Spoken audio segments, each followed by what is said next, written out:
Hello, it's Magic People. Yes, me, magical person, Magic People. Hello everyone, how's it going? I'm actually posting quite a few commentaries compared to my usual rates, so I'm kind of happy about that. But what I have for you guys today is sniping on Hazard. My last video, Sharing Awesome, I featured a clip, a short B-cap clip from Hazard as well. I was on a tear. I was getting like just sniping gameplay after sniping gameplay after sniping gameplay on Hazard. It was amazing. I'm not sure what got into me, but I was playing really well. If I recall correctly, I think today I went 57 and 10 here, or something like, or no, 52 and 7. Something. I'm not sure. You guys will find out at the end of the game, but something like that. A pretty good score. And you know, I got dogs, and I got attack helicopter, and all sorts of good stuff. Had a couple of pretty cool moments in this gameplay. I thought I'd put it up here for that reason.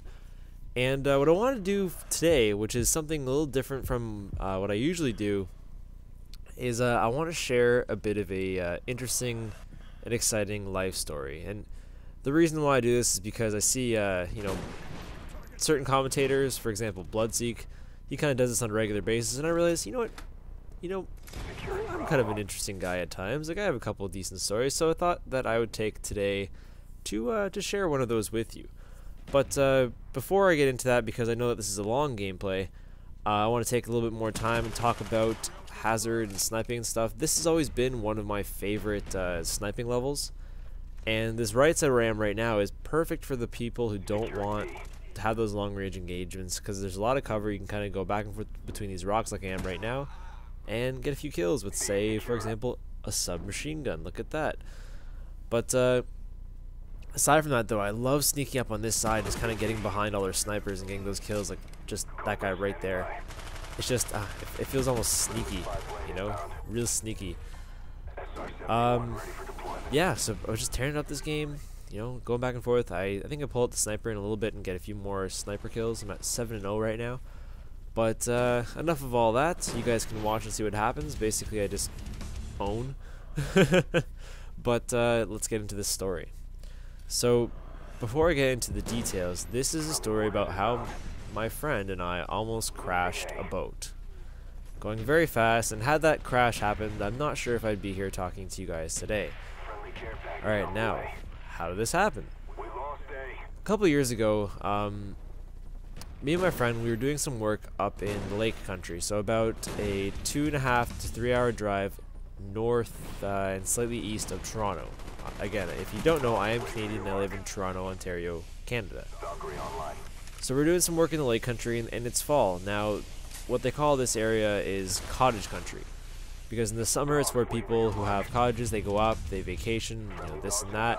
However, in the fall, it's almost dead. You know, there's very few locals, and in the town that's nearby, the closest town, its population goes from like 40-something thousand, I think, in the summer to like a mere 5,000 full-time residents in the wintertime. So it just goes to show how big of a difference these summer cottagers make in the town's population.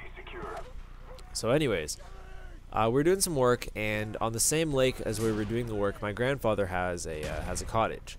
So it was my father, me, and my friend, and we were staying at my grandfather's cottage because it was the closest place to the job site. Now, my grandfather had an old boat, and my friend, who is you know, who'd grown up in the cities his whole life, he never really had too much time. He never really had the opportunity to ride in a boat before on a lake, like as we were that weekend. So my dad's like, oh yeah, take the boat out and have a good time, you know, show him around the lake and, you know, have fun, guys. And the problem with this boat is that it's like, at the time it was like 30 years old, and you know, it's always been quite temperamental. The engine had troubles at times. So this time we had got it started. We're going out in the lake, and what happened is that, just to kind of scare my friend, I was turning the boat back and forth as sharp as it could go, just to kind of freak him out. I know that we'd be fine, but basically the sharp angles and the sudden turns was really creeping him out. He was kind of freaking out. It was awesome and very funny. What happened though is that the external gas tank, which had a hose running from it and sitting in the back of the boat, was empty enough to the point that the rocking motion flipped it over, and without us knowing, we eventually were just running on the fumes that were left over in the hose. Needless to say, pretty soon the boat stalls. When the boat stalls, we have a very hard time getting it started, and over the course of 20 minutes of us trying to get it started, we eventually drained the battery. So now we're stuck in the middle of a lake with a boat with no power. There's no real current in this lake, and it would take us hours to paddle back. So luckily enough, I have my cell phone with me and just enough reception to call my father. At this point in time, I was on a pay-as-you-go plan, so between the minutes I was using up, the long distance, and the roaming charges, it was like a 90 cents a minute call, which was crazy because my dad was only a couple kilometers away from me. But I called him, and he got another boat, and he towed us back. Now my father's boat is, it's also old. It's about 20 years old now, but it's in much better condition. It's much more powerful, and it's just a nicer boat in general. It's bigger, meaner, faster, everything, right? And it's also a bow rider, which means there's seats in the very front of the boat. So, feeling bad for my friend, he didn't really have much of a chance to enjoy himself, and kind of feeling a little guilty, or at least feeling bad that he was stuck in a lake for a good hour, being all nervous because he didn't know what to expect. He says to me, "All right, well, why don't you guys take my boat out for a bit, and again, have a good time, be careful, whatever." So we're doing all the same thing, going fast, driving aggressively, having a good time. And I need to remind you that there's no one on the lake at the time, so that's why I had to call my dad to get help before. So it comes to a point where I take him around. We're back in the bay. Oh, look at that double C4 kill there. So 3 C4 kills in like a few seconds to defend B. That's what I'm talking about. All right, enough of these distractions. It comes to a point where I'm getting back to the area where we dock the boat, and this is a fairly large sized area. I mean, it's big enough that you could drive around with the boat going full tilt, and not really risk hitting anything as long as you're careful. So that being said, I'm pretty confident that no one could be that stupid to crash a boat in this big of a space. So I let my friend have a turn behind the wheel. He's having a good time. He's driving in circles, whatever, and I'm sitting in the front. Now, towards the end of this, he's starting to head towards a space in the beach between 2 docks. Now, everything's fine, except for he's going full speed towards the space, and now I'm starting to get a little uncomfortable, so I turn to him and I say, "Hey, Nash, slow down." He doesn't hear me, or he ignores me, one of the two, and I say, louder this time, "Nash, slow down." Now, what he doesn't realize is that with a boat... Hold on, why'd the audio just cut out there? Oh, that's a little unusual. Anyways, guys, you can keep watching the gameplay just kind of in the background, but looks like you're going to have to deal with my voice only. Sorry about that. I'm not sure why I just did that.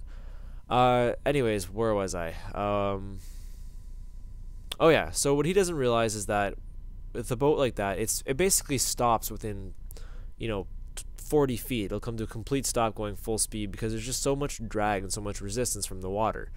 But in his mind, he thinks it's more like a car where if you just, turn off, let off the gas, it's going to take a while to slow down. That's what his mistake was. So for the third time, I use some foul language that I won't repeat now, but basically I tell him very aggressively, very loudly, slow down. At this point, we're very close to the beach, but we're still in a position where had he let go of the gas and just basically let the boat roll to a stop, so to speak, we would have been fine. But that's not what happened. We're in between 2 docks, heading towards the beach, and ping, headshot. What he decides to do is turn the boat as hard as it physically can go to the right, and you have to remember this is going full speed, which is about 45 kilometers an hour, which doesn't sound like much, but going 45 kilometers with that kind of a vehicle is still plenty fast to do a lot of damage and to hit something very, very hard. So he turned the boat as hard as he could to the right, and we missed the other boat that was parked on the dock by a mere 15 feet or so. Now think about it. You're going 45 kilometers an hour, and 15 feet, you cover that distance in a fraction of a second. So for us to have come that close was mind-blowing. And when all that was said and done, when he finally got control again and stopped the boat, not a word was said. He simply got up, moved over, and then I sat in the driver's seat. And to this day, I will never let him live it down. Because, put it this way, had we hit, he would have been all over the windshield, and I probably would have gone flying into the water, the boat, the dock, and who knows what would have happened. Had we you know, hit something and survived, my dad would have killed us anyways. So it wouldn't have made a difference. But anyways, guys, that's the end of the gameplay. That is the end of my story. Let me know what you guys think about me doing these occasional life stories. 52 and 7 was what it ended up being, and again, sorry for the weird you know, cutout in the audio there. But anyways, guys, until tomorrow, have a great weekend, and this has been Magic People. I will see you guys next time.